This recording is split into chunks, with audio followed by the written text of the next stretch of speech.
Hey playa, have you ever woken up and felt like today was just not your day? That everything you were going to experience was going to suck? It's a totally normal feeling to have, like everything just sucks and there's no way to escape it. But today, hopefully there's something you could take away from this video. I've teamed up with Lizzie's Answers from over on YouTube to talk about this subject because this is something she discusses regularly on her channel. So together we want to share 5 ways to be happy when you feel like things really suck.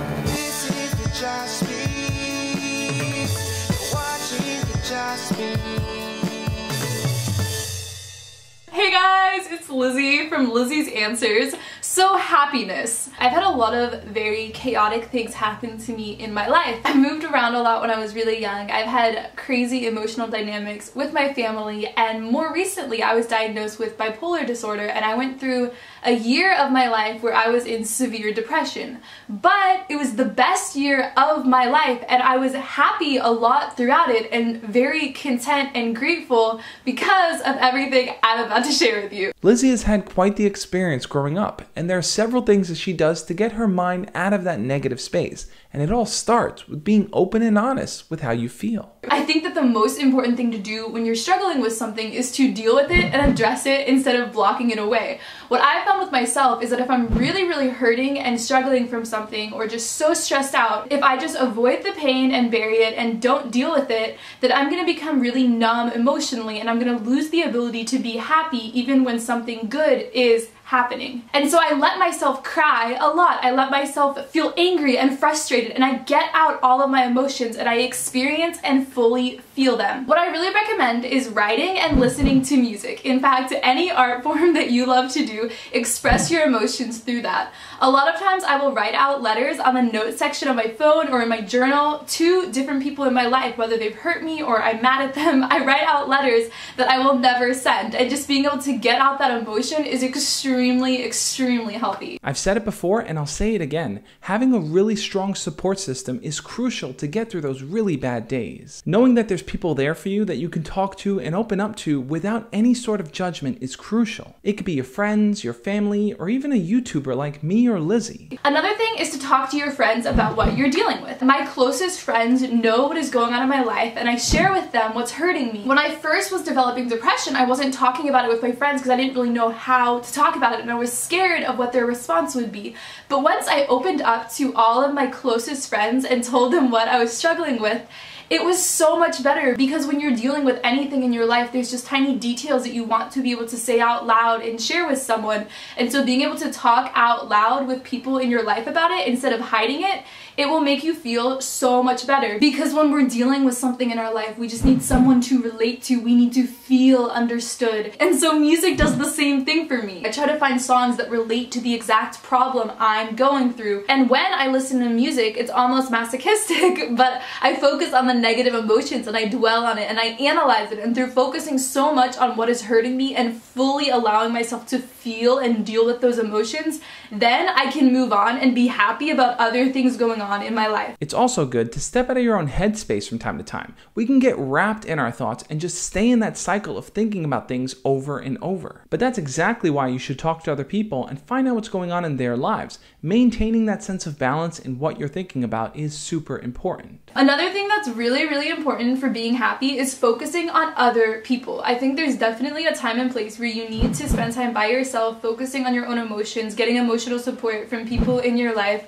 maybe even going to therapy if you're dealing with something like a mental illness. But you need to be balanced, and you also need to focus on people in your life. Listening is the absolute best way to love people, and so ask your friends how they're doing. If someone you know has a problem, be there for them and just be someone who will listen and ask questions. Try to make the people around you feel understood and taken care of. And when you focus on other people and their problems, it takes your mind and your attention away from what is hurting you. And I think that's the best medicine, loving other people. It can be really easy sometimes to feel like you have no value, like you offer nothing in this world. But that's exactly why you should seek out and find a passion that you can pursue. On those days where you might not feel too special, remember that there's no one else in this world like you, and there never will be. You're the only you that exists, and anything you choose to pursue, you'll be bringing your life experience, your knowledge, and your talents to the table. Something else that really helps me, and just the reason I'm happy so much of the time, is that there's a lot of things in my life I'm really passionate about, irrelevant of any circumstances going on. I love to write, I love to play guitar, I love making YouTube videos, I love listening to all different types of music, I love dancing,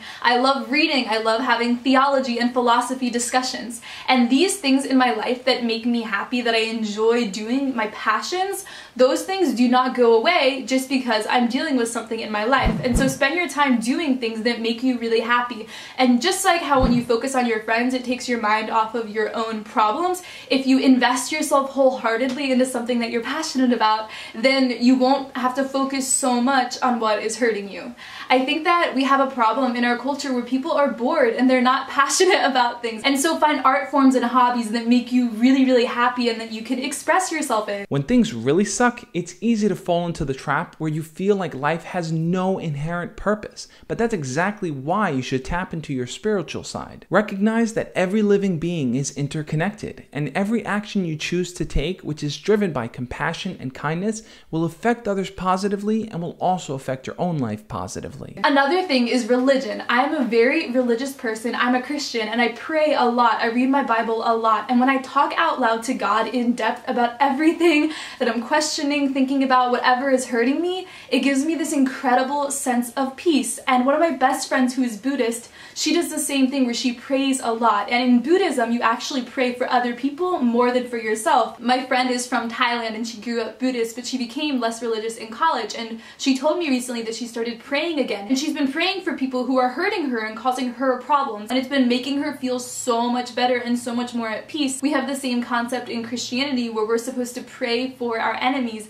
love the people who are hurting us. And it's amazing how well it works when someone's been really, really hurting you and instead you pray for their well-being and you want good things to happen to them, then that also makes you feel so much better about what's going on. And I know, even with all of these tips, it's easy to still feel like life just sucks and there's no hope for you, but that's just not true. As long as you're alive and breathing, you can make a difference. I know that, Lizzie knows that, and hopefully you can know that too. Yeah, so that is all of my advice. Do not bottle up your emotions, deal with them, feel your emotions even if it's really, really painful. Develop a lot of hobbies in your life. Anything you're passionate about, invest yourself fully in that and share with your friends and family what you're struggling with. Do not just keep it to yourself. Focus on taking care of other people, helping them through their problems as well. Become super invested in whatever you're passionate about and turn to your religion if you have one to help you understand the suffering. Thank you so much, Lizzie, for being a part of this video. I really appreciate your insight.